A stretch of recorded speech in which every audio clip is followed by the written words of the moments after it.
কল্যাণী ইউনিভার্সিটিতে তোমরা যারা সেকেন্ড সেমিস্টারে অনার্সে পড়াশোনা করছো, ইতিহাস বাদে অন্যান্য সাবজেক্টে তোমরা অনার্স নিয়ে পড়াশোনা করছো, ইতিহাস সাবজেক্টই তোমাদেরকে মাইনর পেপার হিসাবে পড়তে হচ্ছে। তোমাদের সেই মাইনর 2 বা MN2 যে পেপারটি রয়েছে প্রাচীন ভারতের ইতিহাস, এই পেপারটি 2026-এর সাজেশন নিয়ে আলোচনা করবে এই ভিডিওতে। সাজেশনের 10 এবং 5 নম্বরের প্রশ্নের উত্তর আমি ইতিমধ্যে চ্যানেলে আপলোড করে দিয়েছি। এই ভিডিওর ডেসক্রিপশন বক্সে ক্লিক করলেই তোমরা একটি প্লে লিস্টের লিঙ্ক পাবে, সেখানে সমস্ত প্রশ্নের উত্তর তোমরা পেয়ে যাবে।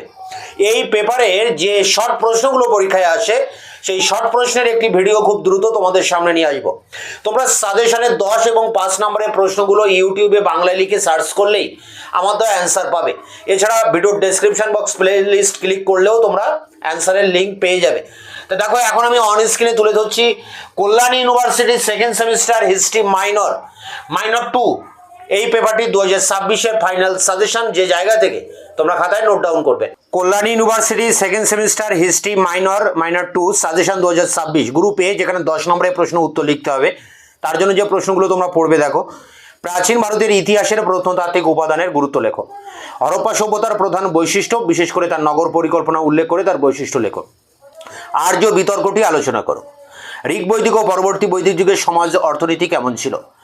মগধের উত্থানে ভৌগোলিক অর্থনৈতিক প্রেক্ষাপট আলোচনা করো। পরটি কনিষ্কের কৃতিত্ব আলোচনা করো। পরটি ইন্দো রোম বাণিজ্যের বিবরণ দাও। পরটি গৌতমীপুত্র সাতকর্ণীর কৃতিত্ব আলোচনা করো। পরটি সমুদ্রগুপ্তের কৃতিত্ব আলোচনা করো। পরটি দ্বিতীয় চন্দ্রগুপ্তের কৃতিত্ব আলোচনা করো। পরটি হর্ষবর্ধনের কৃতিত্বের মূল্যায়ন করো। পরটি ধর্মপাল ও দেবপালের কৃতিত্ব আলোচনা করো। এই 12টি প্রশ্ন তোমরা কেউ মিস করবে না। এই 12টি প্রশ্নের মধ্যেই তোমরা আশা করি কমন পেয়ে যাবে। এছাড়াও দেখো, আরও 4-5টি প্রশ্ন এখানে অতিরিক্ত রাখা আছে। গুপ্ত শাসন ব্যবস্থার বৈশিষ্ট্য লেখো। গুপ্ত সাম্রাজ্যের পতনের কারণ আলোচনা করো এবং হুন আক্রমণ কতটা দায়ী ছিল। পল্লব শিল্পকলা স্থাপত্য ভাস্কর্যের বর্ণনা দাও। ত্রিপাক্ষিক সংগ্রামের কারণ ফলাফল লেখো। চোলদের স্থানীয় গ্রামীণ স্বায়ত্তশাসন ব্যবস্থা সম্পর্কে লেখো এবং চোলদের সামুদ্রিক অভিযানের বর্ণনা দাও। তো দেখো, এখানে 18টা প্রশ্ন রয়েছে। এর মধ্যে তোমরা প্রথম দিক থেকে 10-12টা প্রশ্ন পড়বে, তার মধ্যে আশা করি কমন পেয়ে যাবে। এই সমস্ত প্রশ্নের উত্তর আমি চ্যানেলে আপলোড করে দিয়েছি, ভিডিওর ডেসক্রিপশন বক্সে তার লিঙ্ক দেওয়া আছে।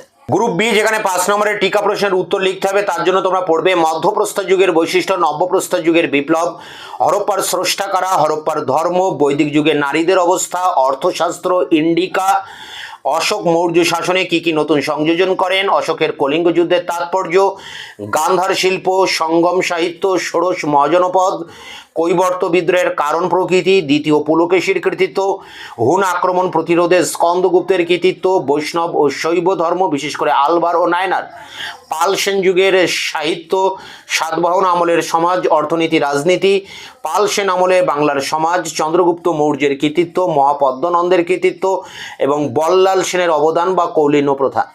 তো এই প্রশ্নগুলো করলেই এর মধ্যে আশা করি তোমরা সব প্রশ্ন কমন পেয়ে যাবে। এই সমস্ত প্রশ্নের উত্তর আমি ইতিমধ্যে আপলোড করে দিয়েছি, ভিডিওর ডেসক্রিপশন বক্সে তার লিঙ্ক দেওয়া আছে। দেখা হচ্ছে অন্য ভিডিওতে।